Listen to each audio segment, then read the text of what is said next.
Hello mga kalangga. Ayan, magluto tayo ngayon. Samahan nyo ulit akong magluto. Ayan, nagpapainit tayo ng mantika para sa ating panggisa.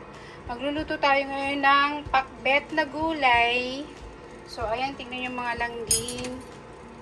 Ayan, magandang umaga, good morning sa buong mundo, saan man kayo naroroon. Ayan, magluluto tayo ng ulam as Filipino food, pakbet. So, ayan, lagay na natin ang ating bawang. Ay, bawang yan. So, ayan, ay, naku, masyadong mainit na ang mantika. So, pwede natin ilagay ang halo-haloin na natin yan lahat. Sibuyas. Ayan. Ayun. Yan, ganyan lang mga lagi. Simple, no? Napaka-simple ulam ni RB Wanderlust, syempre. So, ang kamatis. Yan, importante ang kamatis sa pakbet. So, ayan.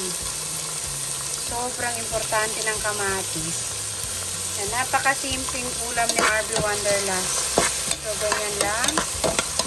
Simple lang ganyan. So, haluin natin ganyan.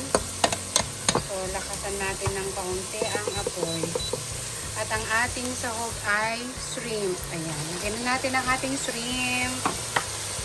Sobrang lasa nito mga langga. Ayan. Ayan. Paanuhin muna natin. Isuk muna natin ng mga 3 minutes ang ating bawang, sibuyas, kamatis at kasama ng ating shrimp. So, ayan. Alam niyo naman si RB, napakahilig magluto ng simpleng luto lang. So, ayan. Samahan ninyo kung magluto. So, lagyan natin ang mga ingredients. So, patis lang ang ilalagay natin. Yan. Seedling patis. Fish sauce. Konti lang mga langging. Ayan. Mga ganun lang yan. Napakasimple, diba? So, lagyan natin ng konting powder pepper. Ayan, garlic powder. Optional lang yung mga langga ha, kahit hindi nyo lagyan. Okay lang hindi nyo lagyan, pero ako lalagyan ko kasi dagdag panglasa sa ating ulam. Diba? So, ganyan lang mga langga ang aking gisa-gisa natin. Ang ating pakbet. Special.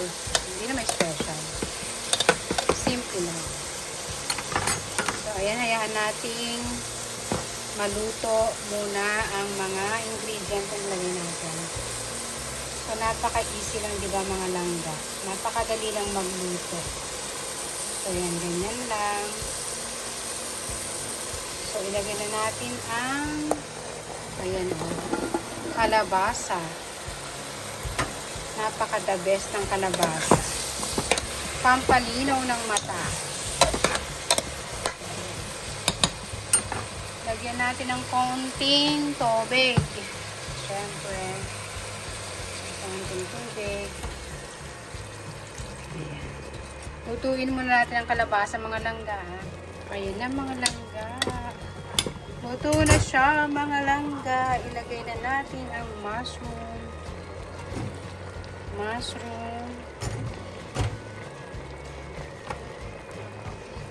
Saka ang